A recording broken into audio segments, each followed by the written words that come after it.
Di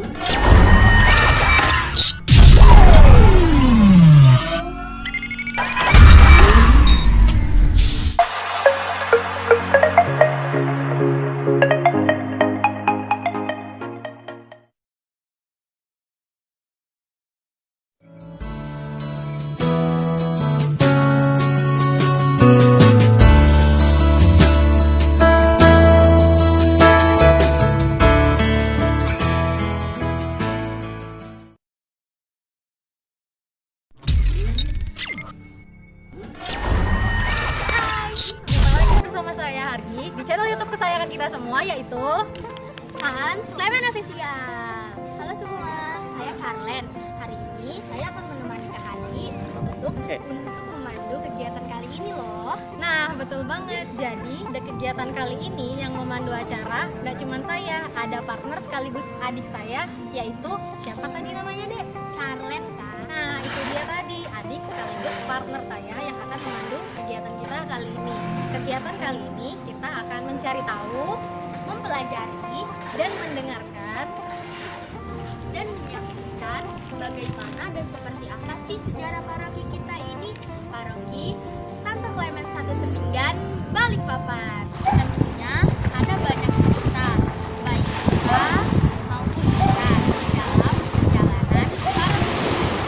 Menurut cerita dari sesepuh kita, sebenarnya semenjak tahun 1965, umat sudah mulai berkumpul untuk beribadah bersama.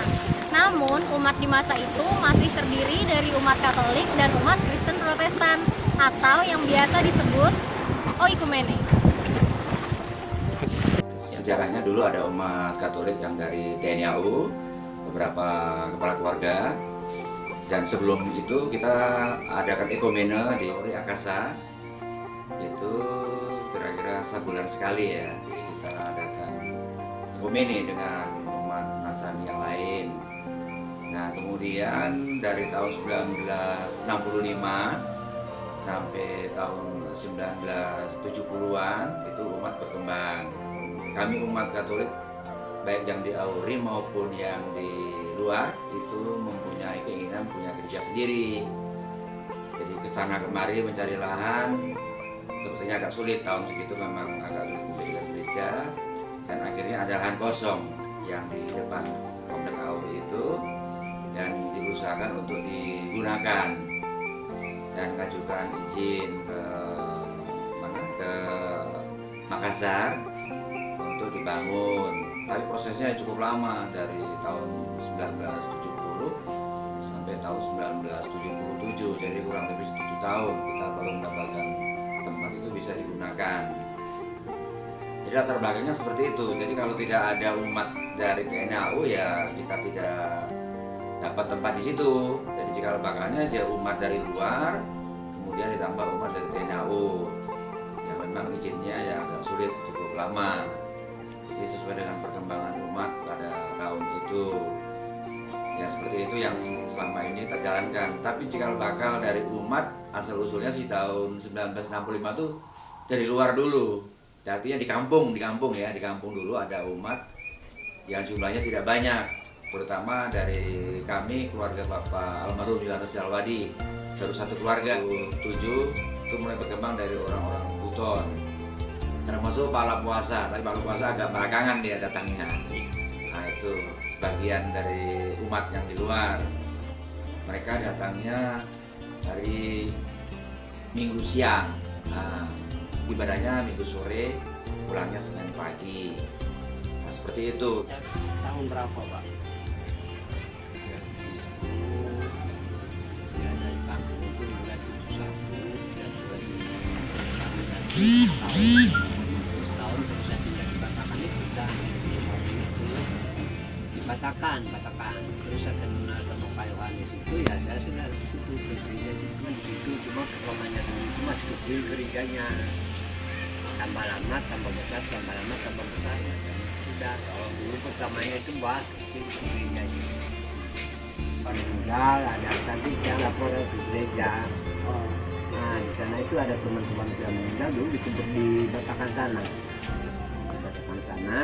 Bisa 7 orang kali kita. Pas saya sudah pindah ke sini, pastor ini panggil saya, pastor apa, siapa, kan ini. Bilang, kenapa pastor? Kamu mau cek kuburan di sana itu sampai berapa puluh orang? Loh di sana Pak ada keluargaku namanya Pak Wende. Di situ tanya aja sih, enggak usah bilang ada para puasa maunya. Lama apa saya ikut ke sana. Nah itu kuburan itu bilang mau dibongkar. Mau dibongkar terus saya tinggal di sana. Pastor-pastornya itu diambilkan air ke air itu mandinya kuburan itu. Habis itu dibongkar semua di kuburan 12 orang. Bongkar. Nah, kita di Pulau sini. Seperti itu. Nah, memang perkembangannya cukup baik sekali untuk umat. Dan kemudian untuk yang ke paroki, ya memang ada rencana ke sana, ke paroki. Tapi kan umatnya harus cukup banyak. Nah, yang untuk ke paroki kebetulan ya, di tahun 2002 ya, dari 1977 sampai di 2002. Jadi cukup panjang waktunya dari 1977 stasi kemudian ke paroki 2002 sampai sekarang. Nah, proses paroki ya memang jadi dua antara Gereja Katolik Santo Martinus dan paroki Santo Clement. Pada saat rapat itu dulu ada orang-orang lama seperti almarhum Pak Sunardi, kemudian Pak Paidi, kemudian Pak Radmin. Mereka menginginkan nama itu nama pastor almarhum Martinus van den Berg. Tapi takut kalau nanti paroki itu berubah status yang baru, di situ turun menjadi stasi lagi, nama itu hilang. Jadi istilahnya akhirnya dua nama, gerejanya nama Santo Martinus, parokinya Santo Clement. Dipilihlah nama itu. Padahal kalau nama Santo Martinus tidak masalah, karena paroki tidak mungkin sudah jadi paroki kemudian turun menjadi stasi lagi, kan tidak mungkin seperti itu, istilahnya seperti itu. Tapi ya namanya ada para tetua-tetua lama ya, merasa takut kehilangan nama itu, ya akhirnya gereja namanya Santo Martinus, parokinya namanya Santo Clement. Akhirnya sepakat itu diusulkan ke keuskupan dan jadilah seperti sekarang ini. Berarti stasi itu dimulai dari tahun 65, Pak? Belum. Bentuk stasinya? Belum. Stasi tahun 1977. Saya dengar dari beberapa sumber, konon sebelum sebelum ada stasi, umat itu ada inisiatif untuk misa di rumahnya Bapak Dalwadi kalau saya. Iya. Gitu ya, benar gitu. Benar. Itu makanya ada cikal bakal untuk menginginkan untuk sebuah rumah ibadah ya. Iya, betul. Jadi waktu itu setelah jadi stasi ya, ada berapa umat yang yang berada di sekitar gereja? Cukup banyak kalau dihitung secara pasti, memang belum tahu persis ya. Cuman kita hitung kurang lebih 30 kepala keluarga. Iya, dari TNI AU itu di dalam kurang lebih sekitar 15 kepala keluarga. Di luar 15 kepala keluarga. Itu secara kurang lebihnya seperti itu. Yang orang jadinya diizin. Izin mendirikan gereja kan ternyata sulit karena dihitung dari jumlah umat yang ada. Nah, jumlah umat yang ada itu minimal waktu itu kan harusnya sekitar 25 kakak. Nah, dan itu rutin disiapkan. Nah, waktu itu memang kita belum bisa ada 25 untuk yang di luar. Tapi kalau semua dengan TNI AU ada sekitar 30-an. Jadi di situ yang agak lambat. Izinnya kalau nggak salah itu sekitar 2 tahun baru keluar. Itu pun yang ngurus Bapak Api Suratman itu. Bapak Api Suratman dari TNI AU yang ngurus itu, yang bolak-balik ke Pemkot untuk ngurus izin itu. Kalau yang ngurus izin itu mungkin ada dari pihak sipil, ya mungkin bisa lebih lama lagi. Tahun berdirinya paroki, Pak? 2002. Tahun dan bulannya kita samakan dengan hari lagi. Jadi 22 Februari, Pak. 22 Februari ya. 2002. Oke, Pak. Auri, Pak. Statusnya kita gimana, Pak? Tanah itu sejak zaman dulu, sejak zaman kita berdirikan gereja itu pinjam gratis tanpa dibebani biaya. Jadi dipinjam selama gereja Katolik mau pakai, silakan tanpa dibebani biaya. Jadi tidak ada biaya bayar pajak dan lain sebagainya, tidak ada. Seperti itu. Itu ya. Dulu gerejanya sama orang-orang Auri juga. Memang banyak orang Auri. Pak Anton, Pak Prapto, banyak. Pokoknya sekitar 12 orang aja kok, 12 kakak aja kok. Bikin salib di atas sekarang sama Pak Mudiono. Salib besar yang sekarang itu? Dipasang. Oh itu karya Bapak dulu ya? Sama Pak Mudiono. Tapi mungkin sekarang sudah diganti kayu apa enggak tahu. melebarkan bandara, itu yang bawa mobil yang minta tanah itu Pak Paidi sama Pak. Mungkin ada ratusan truk itu, truk gajah. Itu jasanya Pak Aidi ya. Sama Pak Hendrik. Berarti ya Auri itu pasti rawa-rawa dong. Buktinya sekarang masih bercepet sampai di situ dulu. Iya ya.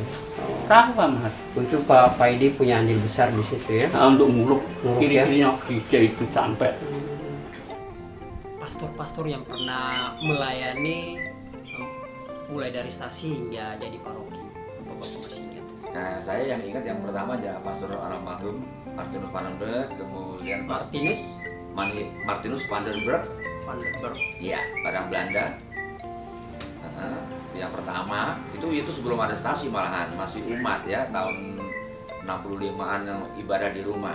Almarhum Pak Yohanes Delwadi, kemudian Pastor Yan Mangun, Bupang, Tomo, terus Pastor Cokro, Almarhum Cipriano, ya yang itu ada Pastor Felix, stasi. Pastor paroki perapatan tapi dia tugas di sini. Maratmo, Ya, gereja kita. setahu gereja kita itu tanah dipinjamkan pakai tanpa dipungut biaya pajak.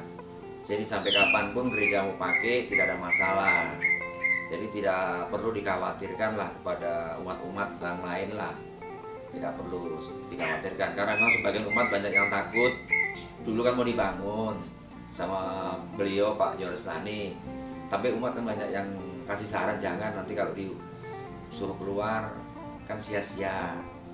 Saya bilang dengan Pak Nani, nggak usah takut Pak, kita bangun saja, yang penting kita hubungan dengan TNI AU harmonis, tidak ada masalah. Karena dulu memang izinnya juga karena untuk umat-umat Katolik yang ada di TNI AU dan sekitarnya seperti itu gitu loh.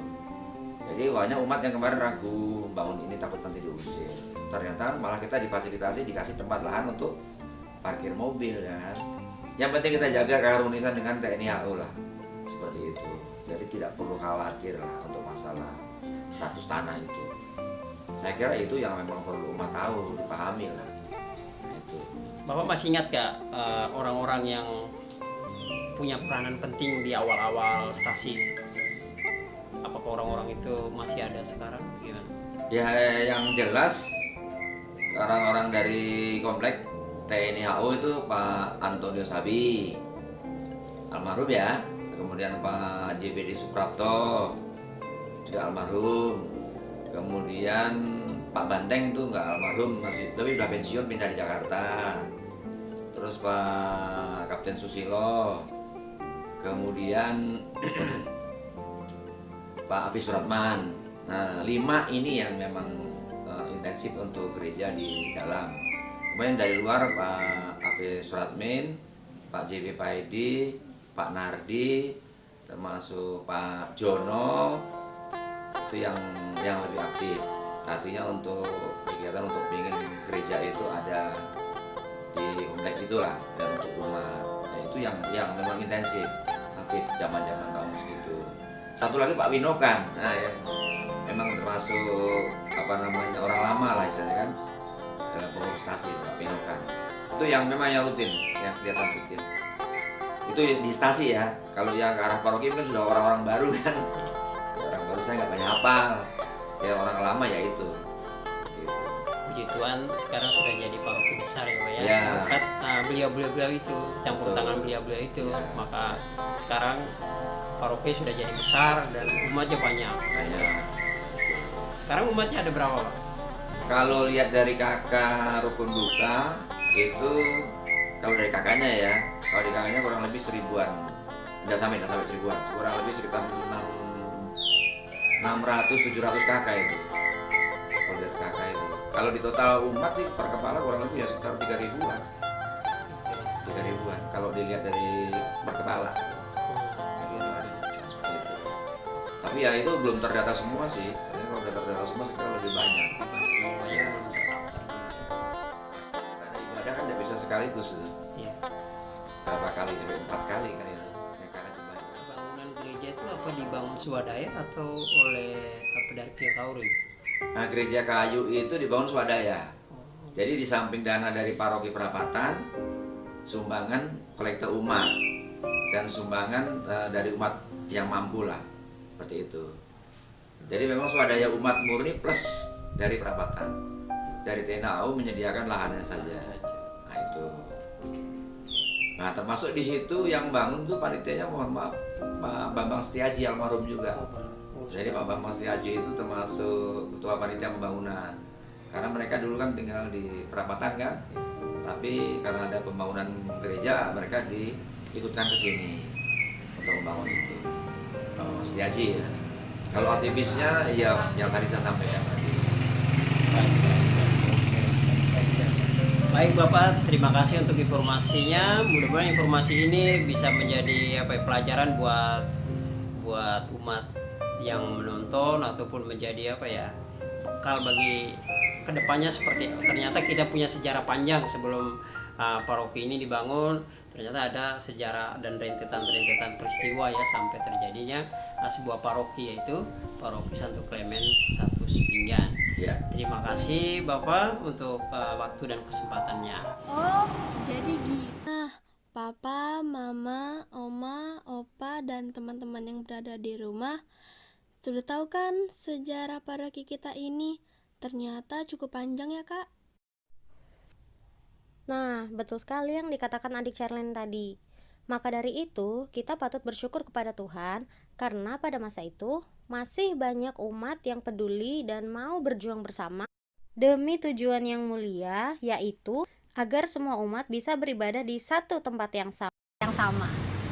Nah, saya dan Kak Hargi mau mengajak kita semua untuk mendoakan para pejuang yang terlibat aktif dalam paroki kita ini. Baik pejuang yang sudah dipanggil menghadap Allah Bapa ke surga maupun pejuang-pejuang yang masih mengemban tugas di dunia saat ini. Semoga segala usaha dan karya mereka diberkati oleh Tuhan. Buah dari perjuangan mereka hingga saat ini ialah kita memiliki 13 lingkungan, 2 stasi, dan lebih dari 3.000 jiwa yang tercatat sebagai umat paroki Sepinggan.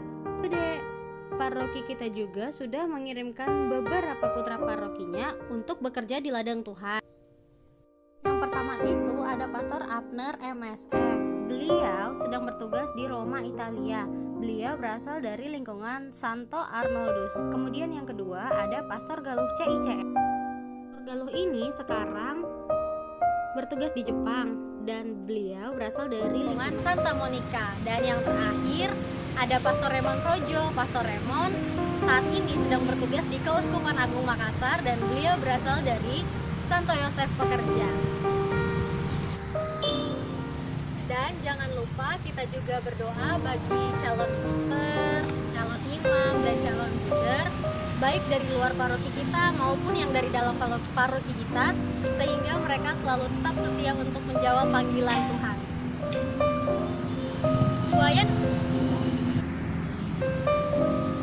Tuayan memang banyak, tapi petugas sedikit. Apakah Anda sudah terpanggil? Semoga. Baik, saya Charlene pamit undur diri. Saya Hargi pamit undur diri. Sampai jumpa di kesempatan berikutnya. Dadah.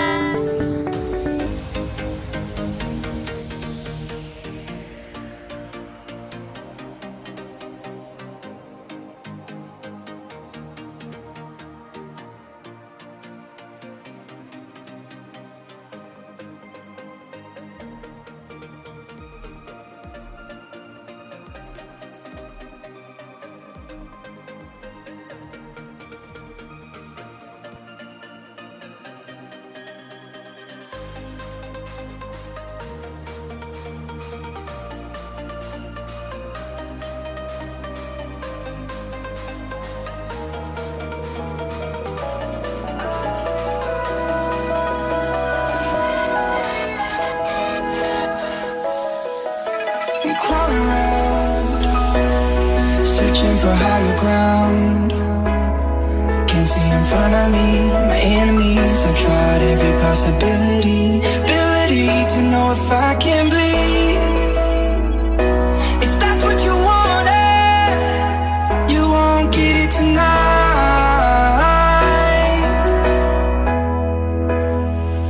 'Cause I can fly. I can fly.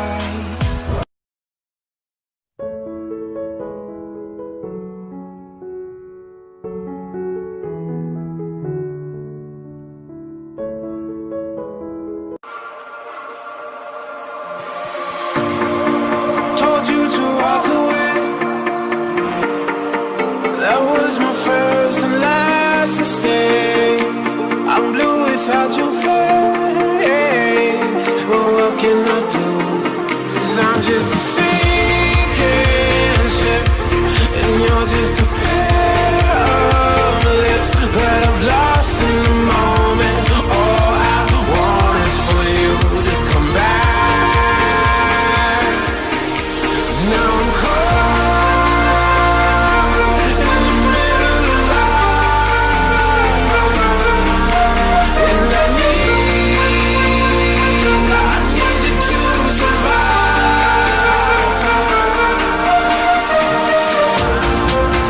Whoa. I need you to survive. 'Cause without you by my side, I can't survive.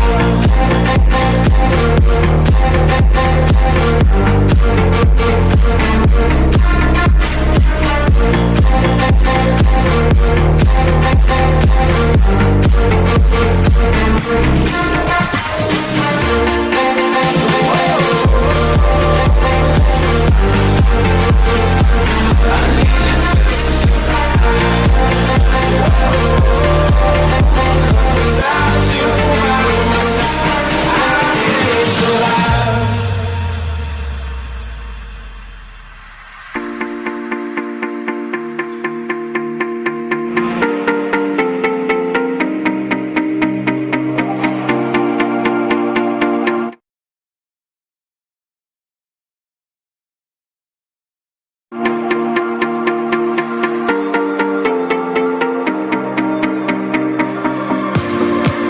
And this can be the end.